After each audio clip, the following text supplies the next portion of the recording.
chapter 15, verses 1 and 2.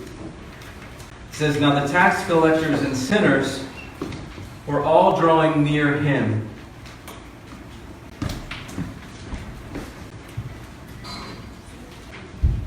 Him being Jesus.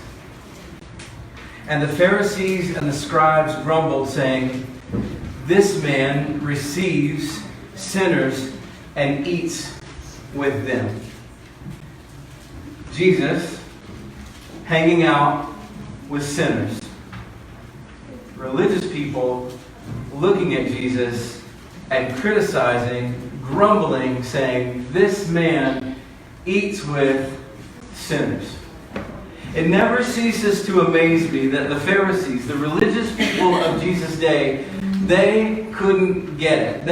They just could not grasp the why. Why? This teacher, he is a religious teacher. He is someone who knows the law of God. He knows what is right and what is wrong. He knows what it means to be clean and unclean. He has all of this understanding. And yet the people that he surrounds himself with are immoral. They are the scum of the earth of that day. And so there's this conflict that's inside of them.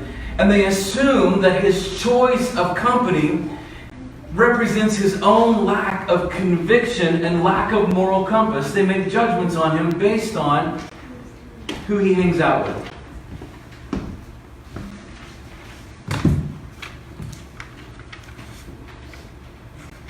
But Jesus, being the consummate teacher that he is,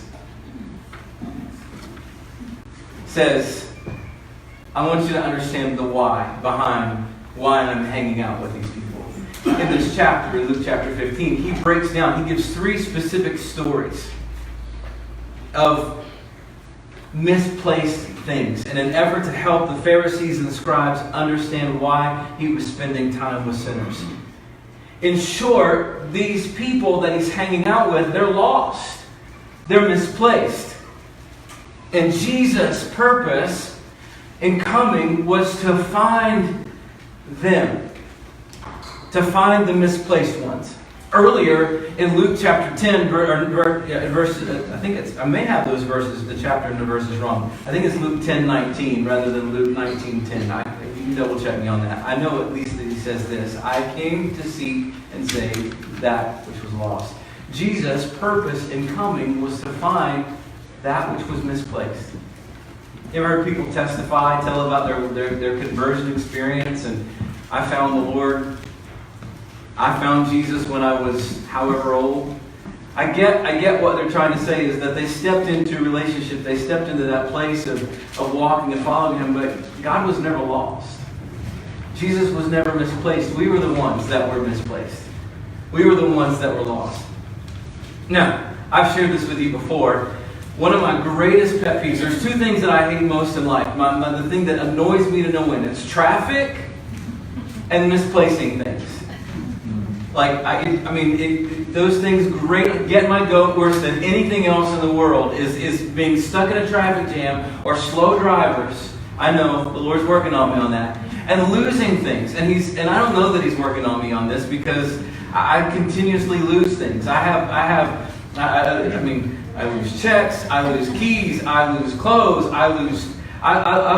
there's so many times that I've lost my wallet. I thank the Lord for tile. I've told you about these little tile things. And the problem is that their batteries don't stay functioning very long. And then when that doesn't work, then you've lost your tile, you lost your battery, you lost everything. So this idea of losing stuff drives me crazy. And it's frustrating. But equally as frustrating, if not more so, is the feeling of being lost.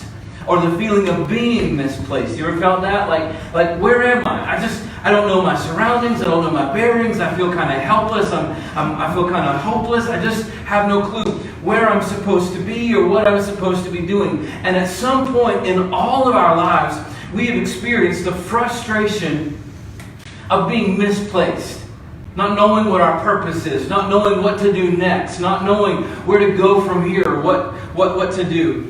We've been in that place spiritually as well. Maybe we felt that way before we came into relationship with Jesus. Like we knew that there was something more that we needed, but we just didn't know where. And so we felt this sense of lostness, this sense of misplacement. And then Jesus finds us, and then we feel like we belong. We feel known and fully loved. But it's possible for some people, even after they've come into relationship with Jesus and who are walking in relationship with Jesus, to still stay in this place of spiritual misplacement. Trying to figure out, okay, I've got Jesus in my life, I'm in relationship with Him, but there are still questions that I have. There's still this sense of not belonging. I'm not sure where I go. What's my purpose? That we can find ourselves living with. We struggle to find our place and purpose in life, and spiritually speaking, from a spiritual perspective, it can be extremely discouraging. Ever since the Garden of Eden, we have struggled with a misplacement syndrome in humanity. Ever since. You see, when Adam and Eve were in the garden, they disobeyed God, and because of their disobedience, their sin separated them from God. They could not be in communion with God because they invited something in by their choice, by their own design, taking hold of something that they weren't supposed to take hold of. It separated them, and so as their separation led them out of the garden, and they were spiritually and physically misplaced from God.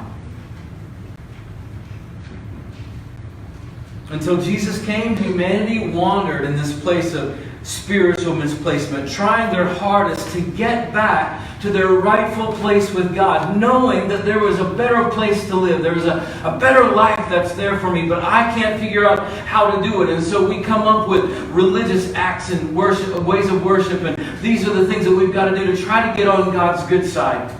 But Jesus comes, and His sacrifice on the cross clears a pathway for us to be put back in our rightful place in a relationship with God.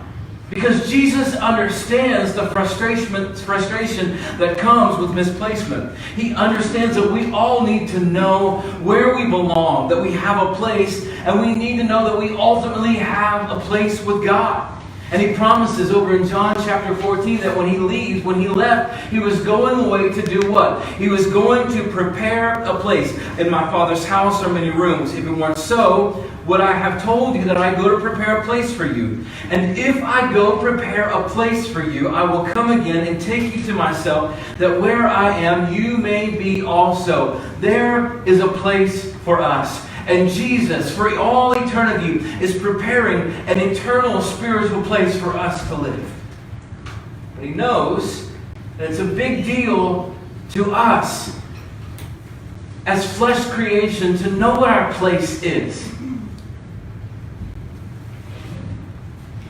So why is being misplaced such a big deal? Why is it such a thing that causes us to feel uncomfortable and freak out? Well, here's why I believe it's a big deal. Because ultimately, every single person hearing my voice right now, we all have a specific need. Every one of us has the same need to know and be known, to be loved and to be needed. To know and to be known, to be loved and to be needed. And this is what we see Jesus unpack in the third of the three stories in our text in Luke chapter 15. He tells the story of a father who had two sons.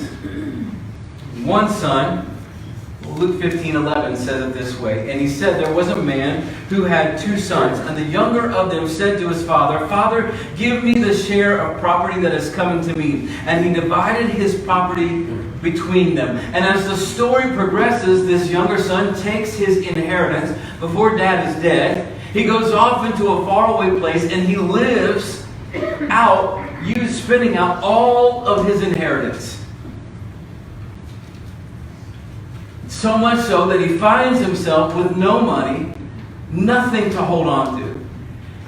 And here he is now in the story itself. And we won't read all of it this morning, but he finds himself in a pig pen, feeding pigs. And he doesn't even have the money to be able to buy food for himself. And he's looking at the food that he's feeding the pigs, and he's thinking, man, that would taste good. He is so hungry. He is so lost, and he is so misplaced. Now he's hit rock bottom by his own choices, his own doing. He is misplaced because he has chosen to leave his rightful place as a son. But in verses 17 and 19, Jesus tells the story and he says, "But he came to himself and he said, 'How many of my father's hired servants have more than enough bread? But I perish here with hunger. I'm going to get up and I'm going to go to my father and I'm going to say to him, Father, I've sinned against heaven and before you. I am no longer to be worthy to be called your son. Treat me as one of your hired servants.'" You see what he's doing? He's trying to find his place.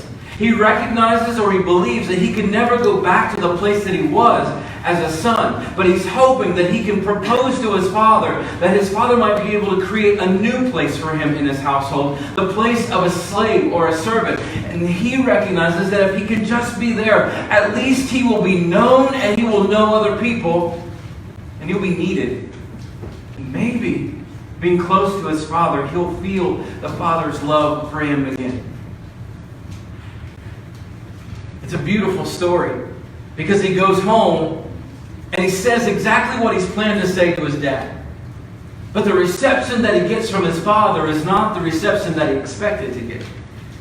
His father receives him not only back into his house, but back into the family. And his father invites him right back into the place that he left before he left him the first time. The place of sonship. He says in verse 22, "But the father said to his servants, 'Bring quickly the best robe and put it on him, and put a ring on his hand and shoes on his feet, and bring the fattened calf and kill it, and let us eat and celebrate. For this my son was dead and is alive again. He was lost and is found,' and they began to celebrate." What a happy ending to this story. He's found his place. A place that he thought was gone. And his father kept it for him and invited him right back into the same place. But there's a plot twist. You see, he has an older brother. And this older brother stayed home, stayed loyal to his father, did everything that he was supposed to do. And he finds out that his younger brother has come back home and he's mad. He's angry.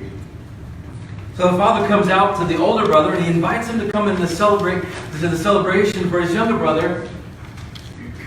And here's what the older brother says in verse 28. "But he was angry and refused to go in. His father came out and entreated him, but he answered his father, 'Look, these many years I have served you. I have never disobeyed your commands, yet you never gave me a young goat that I might celebrate with my friends. But when this son of yours came, who has devoured your property with prostitutes, you killed the fattened calf for him.'" He's ticked off. He's mad. There's a little bit of attitude that I see coming from older son, and sounds like he's grown up. It's a good thing, because if he were younger, as a father, I might be inclined to take him out to the woodshed and have an attitude adjustment. You don't even know what that means. I do. I grew up with a good old switch in the back seat of the car with plenty of attitude adjustments. Here's what I think, though. I think that the older brother has a similar fear of what the younger brother must have had. Because he's concerned about his place in the family. Wait a minute. I never left my place. And here he comes back, and you're acting like he's the best thing since sliced bread and chips and all these things. This is what he gets, and I've been the good son. And he's taken your name. He has embarrassed you. He's humiliated you. He's practically said to you, "I wish that you were dead. Give me my inheritance and go away. And don't ever talk to me again." And he's gone and he's spent it. And he's come back home. And all the while I've stayed here. I've been faithful. I've held my place. I've done everything I'm supposed to do. And why? What's his issue? He's afraid that little brother coming back is going to bump him. Maybe he's enjoyed all of the attention of the father. Maybe things have been so good that little brother has been gone. But is it really possible that his older brother, hates little brother so much that he wouldn't want him to come? I don't think that that's the case. I think that his greatest concern is not so much about his little brother. I think it has more to do with his place in the family. And I think the Father sees that as well, because here's what the Father says in verses 31 and 32. Son, you are always with me. And in all that I have is yours. It was fitting to celebrate and be glad, for this your brother was dead and is alive. He was lost, misplaced, but he is found. The Father is saying to the older son, there's a place for you still here in this family. Your place hasn't been removed, canceled out. You're still part of the family. You're still in a safe place. Just because the younger brother has come home, it didn't mean that the older brother had to lose his seat at the table, lose his place as a son. No, none of that happened. The Father is saying to both of his sons, there is a place for you. It's that message, the message of there being a place for you, that I believe God has been laying on my heart for several weeks, that needs to be spoken here at this church. I've been wrestling with this for quite some time, but I feel like that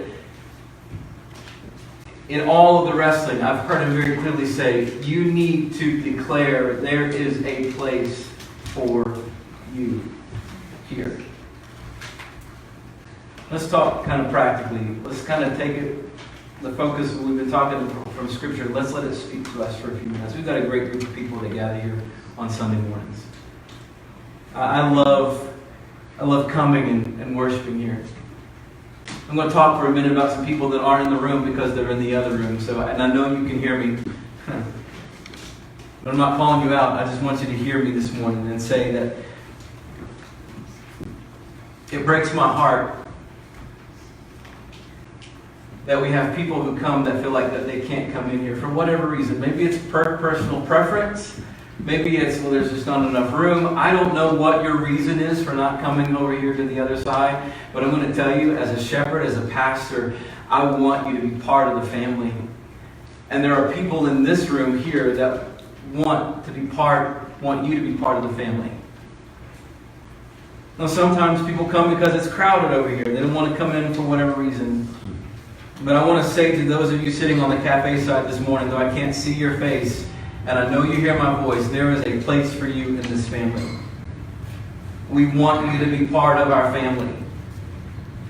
And some of you come in late so that you don't have to talk to people. I don't know what your reasoning is. Maybe you just couldn't get up in time to get here on time. But you know what? I get it. We get it. But some of you come in late and you leave early.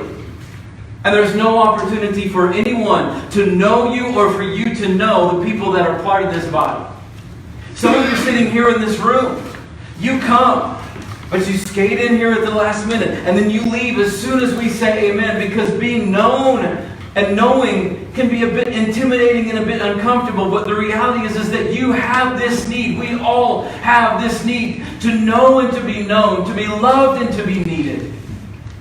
Some of you sitting here in this room, some others of you sitting over on the other side, some people watching by Facebook who do not feel like they can come be part of this body. Some people are hanging out on the periphery, on the edge, and they have no relational connection. They aren't known, and they don't know a lot of people or really anyone here. They're loved. You're loved, but you can't feel it because you're not close enough to be loved. And you're needed in this family. And today I'm going to say it and say it and say it and say it again. There is a place for you here in this family. A place to know and to be known, to be loved and to be needed right here. Some of you might feel like the little brother, the black sheep of the family, the one that if people truly knew your story and knew all the details about you, that they wouldn't want to have anything to do with you. But I want you to understand that there are plenty of black sheep in this room. There are plenty of people with stories and baggage that if you truly knew their story, you might not want to have anything to do with them. But the reality is that the need that you have, that we all have, is the need to know and to be known. And And the enemy knows that, and he wants to lie, whisper lies in your ear and say, you can't go there. You can't get close. You're going to get hurt. You're going to find someone who's going to put a knife in your back. You've come from a background maybe where church people have hurt you. And I want to say to you this morning, I'm sorry for any hurt that you have experienced in the context of Christians. And I'm going to say this to you. I wish that I could tell you it's never going to happen again, but it will. You're going to get hurt again because people hurt people. It happens. Words are said. Actions are done. Things will be done to get us offended with one another, and we will find ourselves bumping into one another, hurting one another. And sometimes it's intentional, but a lot of times it's accidental. And the enemy would say to you, no, don't do that. You're going to get hurt. But what he's really trying to do is to keep you at a distance to where you cannot know and be known, where you cannot love and be loved, where you cannot find your need fulfilled and you can fulfill other people's needs. There's a place for you here. But there's another group of people that I want to talk to, and that's the people that are sitting here in this room. And some of you have been here for a long time. And on more than a number of occasions, I'm telling you, you would be amazed at the number of people that I have had conversations with that would say to me, I'm struggling to find my place here at RiverChurch. I just don't know where my place is. And I understand that. So I want to just say to you this morning that I'm not preaching at you. I am advocating for you today. And I want to pull you close to me. If you felt that way, I want to speak to that particular need, that sentiment that you have. I just want to know what my place is, what my purpose is. You know what you're really saying? You know what those words say to me? And that is, I want to be known and I want to know someone else. I want people to know me and I want to know other people. I want to be loved and I want to be needed. And there's nothing wrong with that. It is a God-given need that has been placed inside of all of us. And the truth is that for every one person that's verbalized it to me, there's probably 5 that never have in this body of believers. It is a need that exists in all of us, a real need. But here's the danger. If that need is not addressed, if we don't shed light on it and address it, it can leave us feeling in a very vulnerable, dangerous place. We will find ourselves isolated, alone, and unprotected because we can't find that place for us to enter in, to connect, to find our seat here. And if it's in the worst case scenario, and I'm not saying this has happened, but where I see this pathway leading, if we're not careful, then our defenses go up and our emotions will get the best of us and we will feel isolated and we will feel resentful of the people that do have their place. Or we will find ourselves being resentful of people that come in, the Johnny-come-latelys, right? The people that seem to just kind of come in when they're new around here. And we can look at them and say, look, they just kind of seem to slide right into a spot. Who are they? I've been here from the beginning. I was here when RiverChurch started. And there are people that seem like they're more involved, more connected. They seem to have a direct line of access to a lot of people. And who is it? Who are they? If we're not careful, we start sounding like the Pharisees in our text. What's up? Well, I've been here. I've been part of this family, but I'm struggling to find my place. Our need to know and be known, to be loved and needed, can feel threatened by new people that we don't know. You see, we like the comfort of being surrounded by the familiar, people that are familiar, who know us on some level. We like the familiar context. But when outsiders come in, people that we don't know, we can take on a self-preserving posture. And here's a very dangerous thing that happens. We distance ourselves from them and we keep them from getting close to us because we don't know them. They could hurt us. It's risky. It's dangerous. I want to show you a practical picture of what I'm talking about this morning. I realize that some of you in the back can't see what I'm about to do. But here's kind of the way that I see it. I see that we kind of can fall into a pathway where we like to kind of preserve our space. We kind of like to, I'm going to borrow your bag. We like to just kind of spot out our spot. Let's see. All right, here we go. Let's see. What can I'll take your bag too. I'm not a purse carrying man, but you know what? I'm going to save my spot. And so we like to just kind of find our space. And what happens is we have a bubble that we protect to put around us. And if we can fill the seats around us, then nobody can get close. We're protected. We're safe. In a sense, we're kind of untouchable from all of their potentialities of hurting us. Do you know what ends up happening? To the person that sees the bubble around you, that sees the seat on either side of you full, that says to them, there's not a place for me there.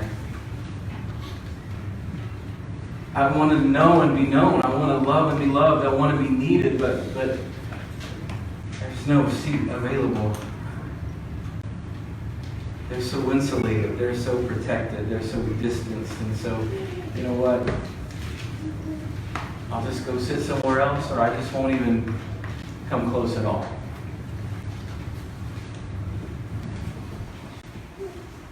I'm going to be really honest with you in these next few minutes. Not that I'm not honest with you in the previous few minutes, but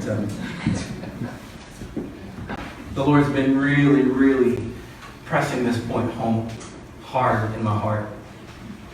I've been in a place of personal conviction with this for quite some time. You see, my actions and my words haven't really lined up very well when it comes to this particular message that there is a place for you here. I believe it. I've said it. I invite, hey, come. And I'm not just talking about, in part, I'm talking about a place here on Sunday mornings, but this is so much bigger than Sunday mornings. I'm talking about being part of the family, being part of a community of faith. I'm preaching the message to you this morning, but here's the reality. I think I've personally, and I don't even think, and the Lord has shown me that I have personally avoided the practicality of what that looked like. You see, I like the crowd. Now, some of you hate crowds. But when you stand in front of a room of people to talk, it's something about, and if you've done any public speaking, there is something that's a bit safer in a crowd. When the room is full, it's better for the speaker. It's like, you like having lots of faces. And as a pastor, even of a small church, as much as we try to say, well, we're not trying to go mega, and we're not trying to be big and fat like all the other big and fat churches, not insulting anyone else, but just to say that we're not about that. We're not about that. But in all honesty, there's a comfort in the room when it's full. And when the room is sparse, it's a little awkward. It's a little uncomfortable. But if you look around today, and I realize that we've got kids in chairs that normally would be open, but if you look around today, you'll see that we have limited space here on Sunday mornings. Which I think is a bit problematic because the Holy Spirit, as I've been praying, and I've prayed consistently for this community of faith, God keeps telling me, I'm going to bring more people.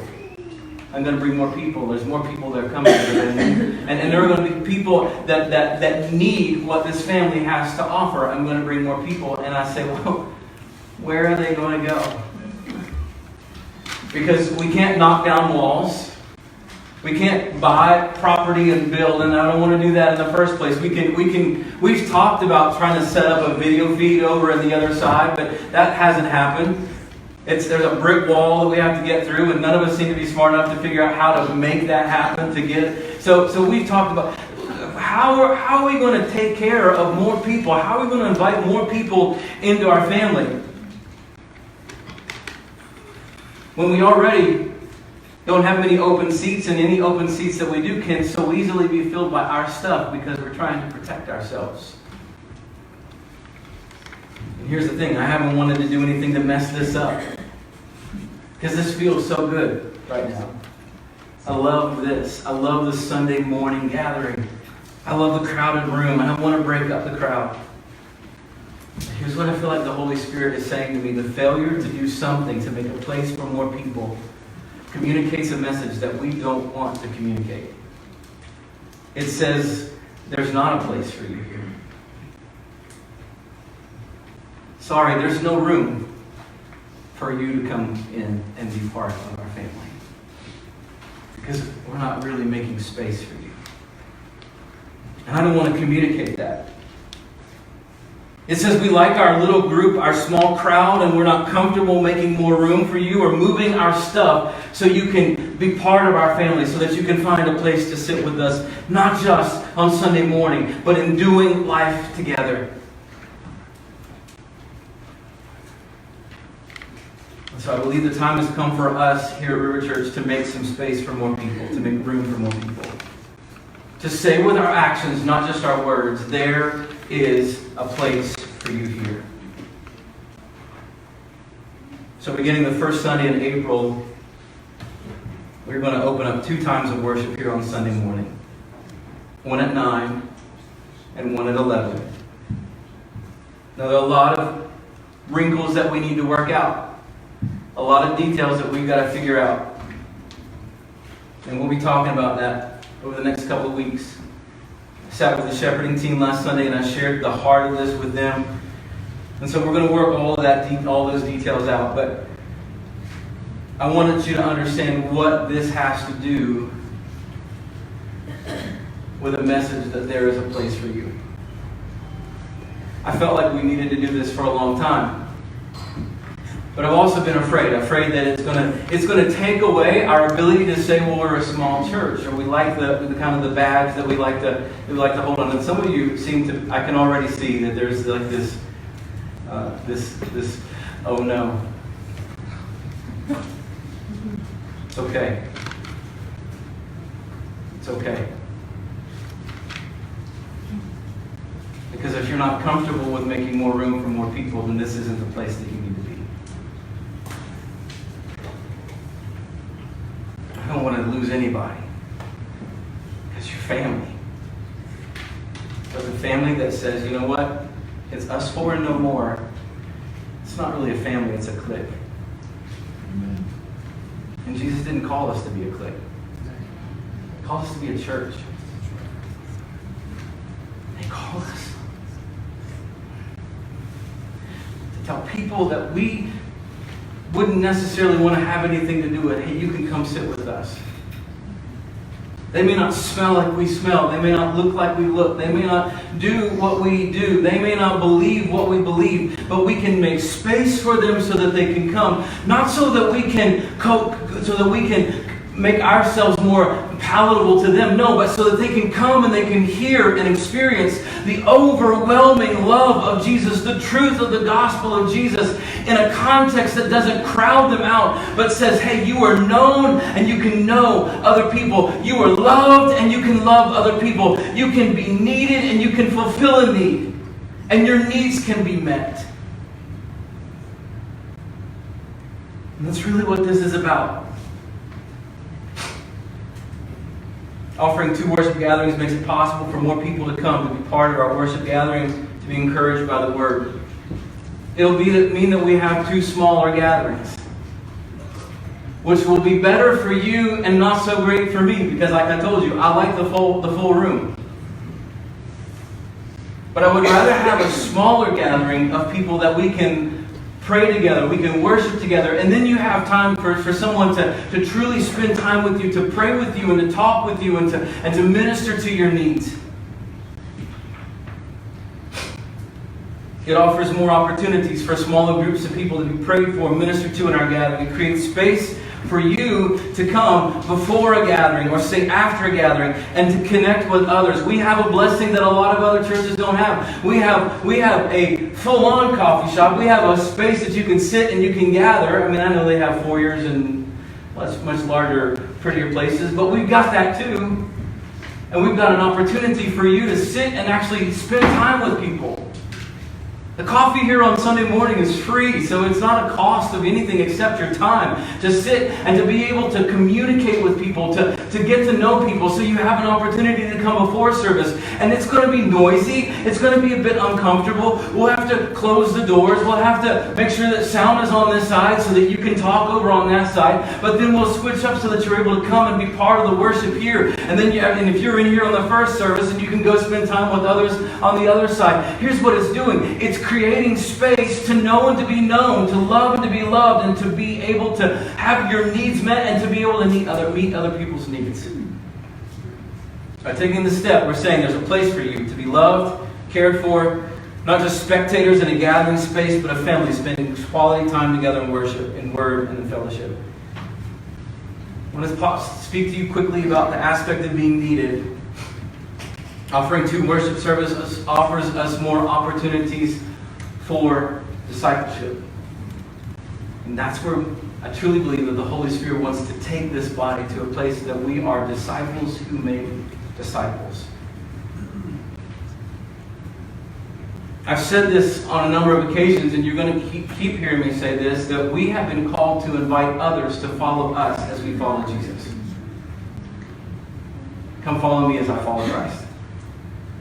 I've had conversations with some people about that already, and when I say that, they look at me kind of like a cow at a new gate, just kind of like, I don't know about that. I'm not sure what that... You're telling me to tell someone to come follow me? When I don't have my act together, when I'm a screwed up mess, when I stumble and fall and I say things and do things, I'm supposed to be discipling other people? Exactly.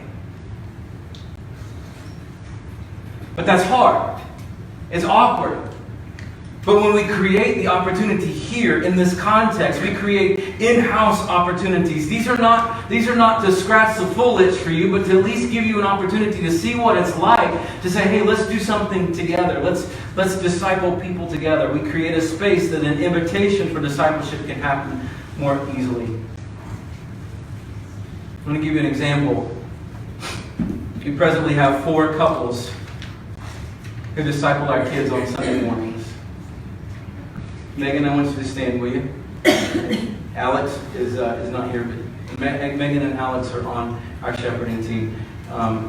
Bruce and Rita, will you stand? Bruce and Rita are on our shepherding team. Amy and Jeff, will you stand? They're on our shepherding team. And Janet and Derek. Derek's not here, so Janet's going to stand and Derek's going to be invisibly behind her. These are the 4 couples that alternate every 4 weeks to help disciple our kids. They are members of our shepherding team.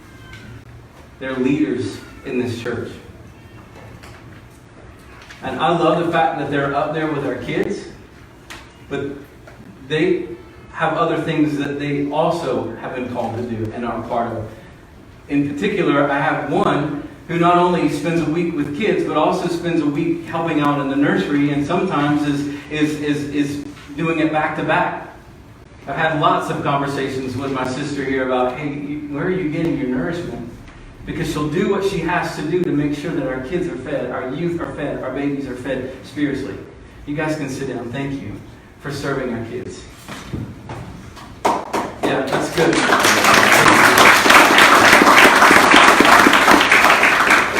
But I need my little brothers and sisters that are in the room. I need my kids and youth. I want you to stand up wherever you are. And teens, I want you to stand as well. I want our youth to stand. And kids.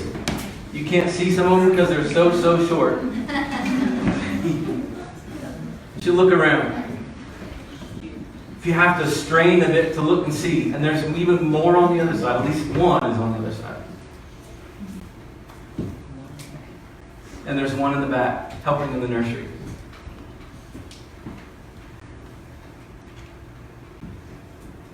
If we don't disciple these gifts that God has given us, somebody else will. And the problem that I see with that is that we have no say-so in how they're being discipled. Because I can tell you what they get at school and the discipleship that they get at school. And it's not the kind of discipleship that we want them to have.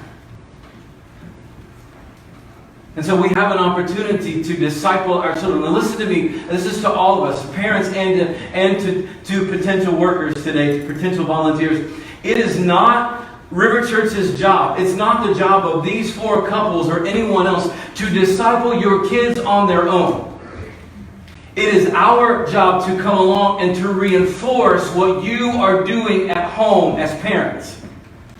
If you're leaving us to do all the teaching, if you're leaving us to do all the praying, leaving us to do all the instruction on what it means to follow Jesus, then you're setting your kids up for failure, because they're here for 2 hours on a Sunday morning, but they live with you. So you have to be discipling your kids. You have to be investing in them. You have to bring them alongside of you and say, come follow me as I follow Christ. That's your job, but it's our job as your community of faith to step up around you and to support you and to take an active role in just helping you to disciple your children. Guys, you can sit down. Thank you. Can we show them some love too?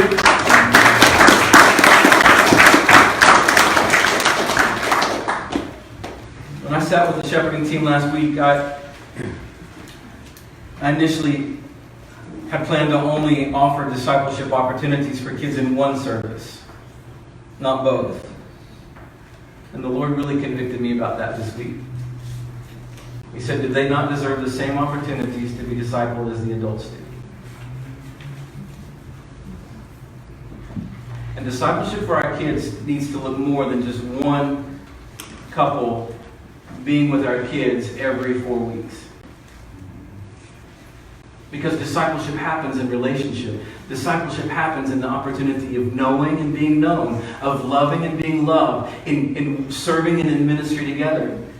And so what I truly believe we need, and we're not there. We're not ready to do this at the beginning of April, but I'm hoping after today that we can address this need. What we need are some couples. We need some people that will be willing to say, Shannon, you can count on me to go serve our kids for one service for a prolonged period of time. 1 month, 2 months, 3 months tops. I'll be at their first service for this block of time. You can count on me, and I will disciple our kids. And then I'm going to come and worship in a service. And it might be that you worship in the first and go to the second and serve in the second. Or it might be that you serve in the first and come to the second. But I'm asking for you to prayerfully consider not just serving 1 week out of a month, but I'm asking for more people than just these 4 couples who will step up and say, I want to be actively involved in discipling our kids, in knowing them and letting them know that someone knows them.